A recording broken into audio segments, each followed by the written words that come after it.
দিন গোষ্ঠীক লৈ যি ধৰণৰ বক্তব্য ৰাখিছে যে চৰকাৰত আহিলে এয়া কৰিম এয়া ব্যৱস্থা ল'ম 2 বছৰৰ কাগজ ওলাব এইটোৰে আচলতে দুৰ্বৃত্তক যোনে এই কামটো মানে এই অঘটনটো ঘটাইছে তেওঁলোকক উৎসাহিত কৰিছে এই মুখ্যমন্ত্ৰীগৰাকী আৰু আপোনালোকে চাগে গম নাপায় এই যিটো লখিমপুৰৰ সংস্কৰণ হেতুৰ লগত এটা মোৰ আবেগিক সম্পৰ্ক আছে কাৰণ লখিমপুৰ সংস্কৰণটো যেতিয়া প্ৰথম আৰম্ভণি হৈছিল মামনি ৰয়ছম গোস্বামী বাইদেউক গুৱাহাটীৰ পৰা মই লৈ গৈছিলোঁ তেতিয়া এগৰাকী মই অৰাজনৈতিক ব্যক্তি আছিলোঁ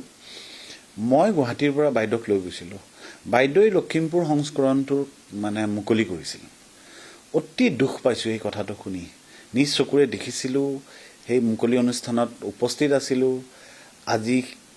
এই প্ৰতিদিন গোষ্ঠীৰ এই লখিমপুৰ সংস্কৰণৰ অসমীয়া প্ৰতিদিনৰ কাৰ্যালয়টো জ্বলাই দিয়া হ'ল ইয়াতকৈ দুৰ্ভাগ্যজনক আৰু এখন চৰকাৰ কি পৰ্যায়লৈ যাব পাৰে কি একনায়কত্ববাদী মানসিকতাৰ দ্বাৰা উৎসাহিত এজন স্বয়ং চৰকাৰৰ যিগৰাকী মুৰব্বী সেই মুৰব্বীজনে যেতিয়া মুকলিভাৱে প্ৰত্যাহ্বান জনায় ইয়াতকৈ দুৰ্ভাগ্যৰ কথা কি হ'ব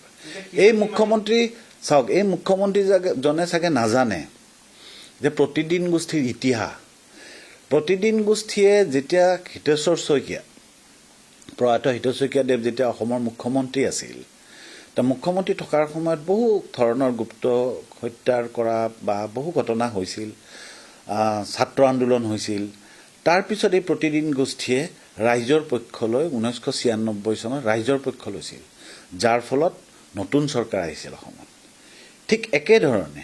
2001 চনত আপোনালোকে জানে যে 1996 চনৰ পিছত যেতিয়া প্ৰফুল্ল মহন্ত চৰকাৰ আহে তাৰ পিছত প্ৰতিদিন গোষ্ঠীয়ে যি গুপ্ত হত্যা হৈছিল অসমে পাহৰিব নোৱাৰা যি ঘটনা গুপ্ত হত্যা সেই গুপ্ত হত্যাৰ বিৰুদ্ধে অৱস্থান লৈছিল যাৰ ফলত 2001 চনত চৰকাৰৰ পৰিৱৰ্তন হৈছিল একেধৰণে তৰুণ গগৈ চৰকাৰৰ 15 বছৰীয়া শাসনকালৰ পিছত বিশেষকৈ 2011 চনৰ পিছত যি অৰাজকতা হেয়া বৰ্তমানৰ মুখ্যমন্ত্ৰী আৰু তেতিয়া কংগ্ৰেছী হিমন্ত বিশ্ব শৰ্মা আৰু তৰুণ গগৈদেৱৰ প্ৰয়াত তৰুণ গগৈদেৱৰ মাজত যিটো ক্ষমতাৰ যিটো অৰিয়াহৰি তাৰ ফলত অসমৰ প্ৰশাসন ব্যৱস্থা স্তব্ধ হৈ পৰিছিল জনগণই মুক্তি বিচাৰিছিল আৰু সেই কাৰণে প্ৰতিদিন গোষ্ঠীয়ে তেতিয়া তৰুণ গগৈ চৰকাৰৰ বিপৰীত স্থিতি লৈছিল যাৰ ফলত অসমত সৰ্বানন্দ সোণোৱালৰ চৰকাৰ গঠন হৈছিল আজি হিমন্ত বিশ্ব শৰ্মাৰ সকলো অতীতৰ সকলো অভিলেখ অতিক্ৰম কৰি যি তেখেতে